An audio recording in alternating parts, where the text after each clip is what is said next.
Selamat sore Bapak, perkenalkan nama saya Maria Yulia Trisha dengan NIM 1703030017, kelas A reguler pagi semester 7.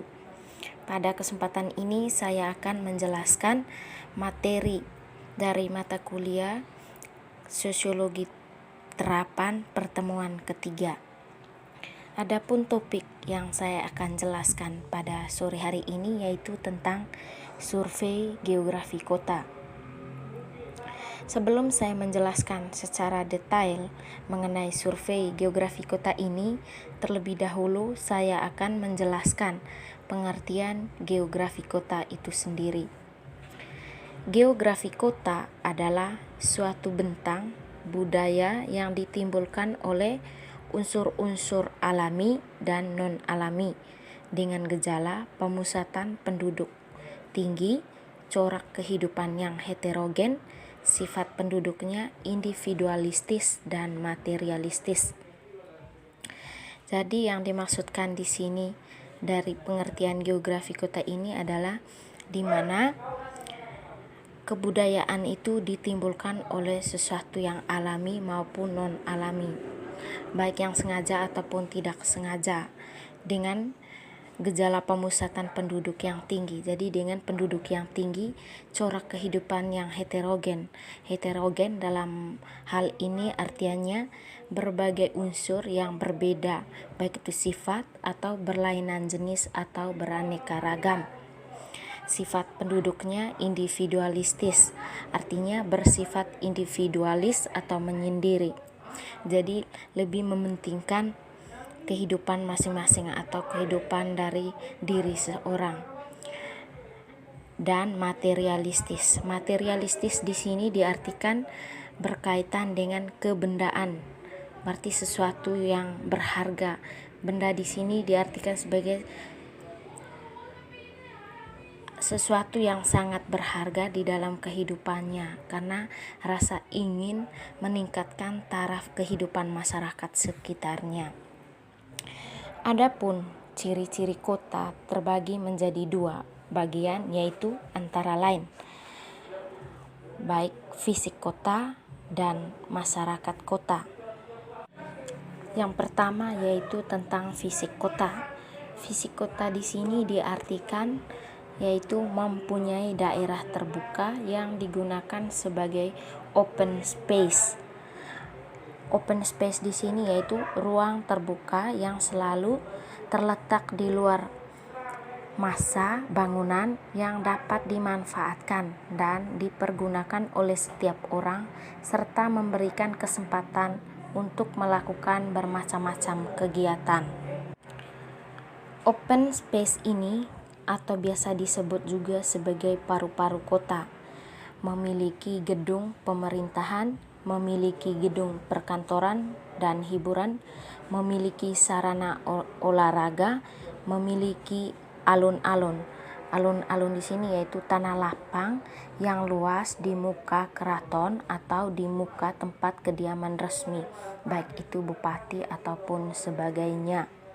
Mempunyai lahan parkir dan mempunyai kompleks hunian untuk masyarakat ekonomi rendah, sedang, dan elit.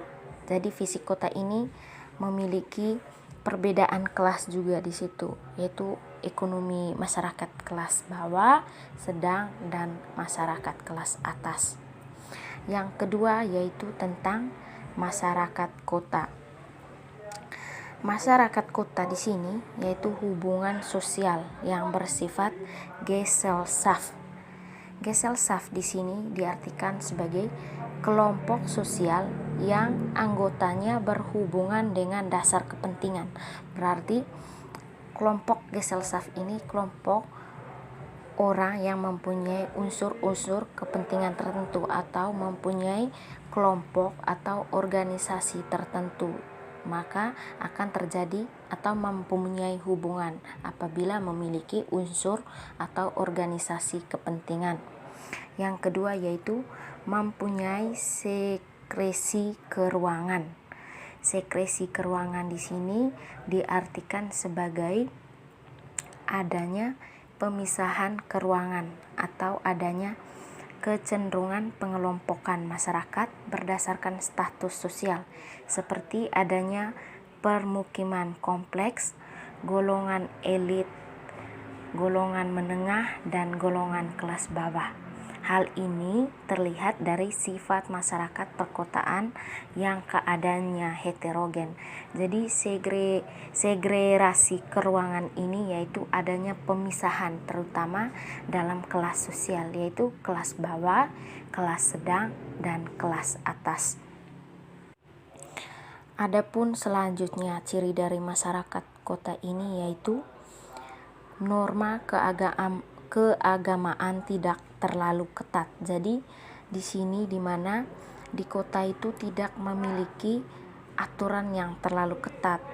Norma-norma yang diberlakukan tidak ditaati secara ketat, berbeda dengan kehidupan masyarakat di desa. Sifat individualistis di sini sangat tinggi serta egois. Masyarakat kota mempunyai pandangan hidup yang lebih rasional dibandingkan dengan masyarakat desa. Jadi masyarakat kota ini lebih memandang hal yang rasional, yang masuk akal dibandingkan dengan di desa. Kalau di desa itu lebih kolektif berdasarkan perasaan hati nurani. Selanjutnya yaitu survei sejarah kota. Adapun fase perkembangan sejarah kota yaitu antara lain, pertama kuno.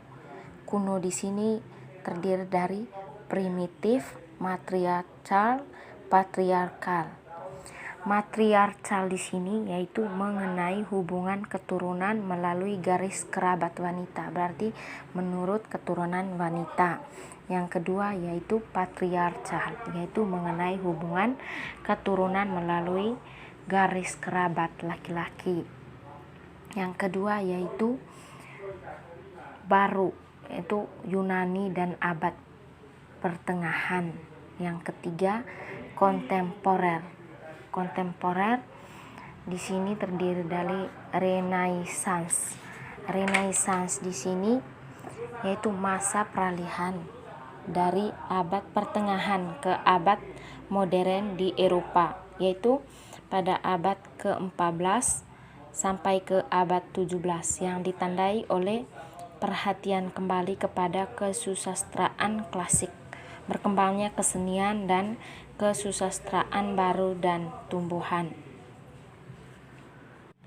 Yang berikutnya yaitu revolusi. Revolusi di sini diartikan sebagai perubahan yang terjadi secara cepat. Yang berikutnya yaitu empire. Empire di sini yaitu masa kekaisaran ataupun kerajaan. Dan ketiga yaitu incipient.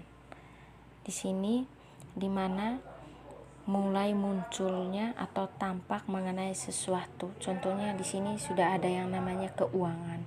Jadi perubahan perkembangan sejarah kota ini sangat detail ataupun perubahannya terjadi secara evolusi. Perubahan yang dilakukan secara bertahap-tahap, mulai dari primitif, peralihan maupun menjadi yang lebih cepat ataupun revolusi. Sebenarnya kota dalam artian bahasa Indonesia, kalau menurut dalam bahasa Indonesia ini mempunyai banyak arti, yaitu dinding atau tembok yang mengelilingi benteng atau tempat pertanahan, daerah perkampungan yang terdiri atas bangunan rumah yang merupakan kesatuan tempat tinggal dan berbagai lapisan ekonomi dan kebudayaan. Di Indonesia yang menggunakan kata kota atau kuta, misalnya Kutu Raja, yaitu terdapat di Banda Aceh sekarang, dan Kuta Renon dan Lumajang. Selanjutnya topik yang saya akan bahas yaitu tentang warga dalam proses pembangunan. Pembangunan adalah proses perwujudan cita-cita negara untuk mewujudkan masyarakat yang makmur dan sejahtera, serta merata di seluruh wilayah. Jadi pembangunan ini yaitu perwujudan cita-cita keinginan yang diharapkan oleh masyarakat setempat. Bangunan karakteristik dan gaya yang dominan untuk survei psikologis yang lebih dalam terhadap warga itu sendiri mungkin mudah dimulai dan proses pengembangan masyarakat itu sendiri. Jadi mengenai warga dalam proses pembangunan di sini yang lebih utama yaitu pembangunan karakteristik dan gaya yang dominan, karakteristik sifat pembangunan, perubahan gaya ataupun sifat penampilan yang dimiliki oleh masyarakat itu sendiri. Baik, itu saja materi yang saya jelaskan pertemuan pada sore hari ini. Selamat sore dan terima kasih.